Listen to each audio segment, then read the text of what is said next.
টি-20 বিশ্বকাপে প্রথমবারের মতো পা রাখা ইতালির অভিষেকটা রীতিমতো দুঃস্বপ্নে পরিণত হলো। স্কটল্যান্ডের ব্যাটিং তাণ্ডবে ম্যাচের শুরুতেই কোণঠাসা হয়ে পড়ে ইউরোপীয় নবাগতরা। নির্ধারিত 20 ওভারে মাত্র 4 উইকেট হারিয়ে 207 রানের বিশাল সংগ্রহ দাঁড় করায় স্কটিশরা। ফলে জয়ের জন্য ইতালির সামনে এখন 208 রানের কঠিন লক্ষ্য, যা তাদের জন্য এক প্রকার পাহাড় সম চ্যালেঞ্জ। ইনিংসের শুরুতেই ইতালিয়ান বোলারদের ওপর চড়াও হন স্কটল্যান্ডের দুই ওপেনার জর্জ মানজি ও মাইকেল জোন্স। পাওয়ার প্লে থেকেই আক্রমণাত্মক ব্যাটিংয়ে স্কোরবোর্ডে দ্রুত রান তুলতে থাকে তারা। ইতালির বোলাররা লাইন লেন্থ ধরে রাখতে ব্যর্থ হন, আর তার সুযোগ পুরোপুরি কাজে লাগান স্কটিশ ওপেনাররা।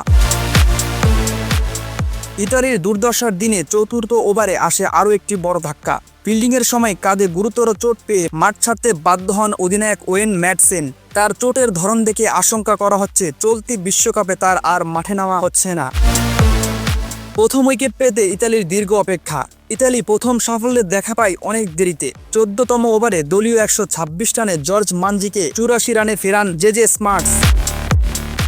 কিছুক্ষণ পর গ্রান্ট স্টুয়ার্টের বলে মাইকেল জোন্স আউট হলে মনে হচ্ছিল হয়তো ম্যাচে ফেরার সুযোগ তৈরি হচ্ছে ইতালির, কিন্তু সেই আশায় দ্রুতই ছাই ঢেলে দেন ব্রান্ডন ম্যাকমুলেন। মাত্র 18 বলে 41 রানের ঝড়ো ও অপরাজিত ইনিংস খেলে স্কটল্যান্ডের স্কোরে এক শক্তিশালী ভিত গড়ে দেন তিনি। ইনিংসের একেবারে শেষ দিকে মাইকেল লিস্কের 5 বলে 22 রান, যার মধ্যে ছিল 2টি 4 ও 2টি ছক্কা, স্কটল্যান্ডকে পৌঁছে দেয় 200 এর ঘরে। এই বিশাল লক্ষ্য তারাই ইতালির জয়ের সম্ভাবনা নাটকীয়ভাবে কমে গেছে।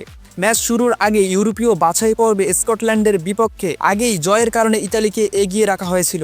এমনকি পরিসংখ্যান অনুযায়ী তাদের জয়ের সম্ভাবনা ছিল 59%, কিন্তু প্রথম ইনিংস শেষে সেই সম্ভাবনা নেমে এসেছিল মাত্র 28%।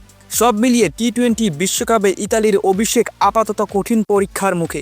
স্কটল্যান্ডের রানের পাহাড় টপকাতে হলে তাদের করতে হবে ইতিহাস সেরা কোনো ব্যাটিং পারফরমেন্স।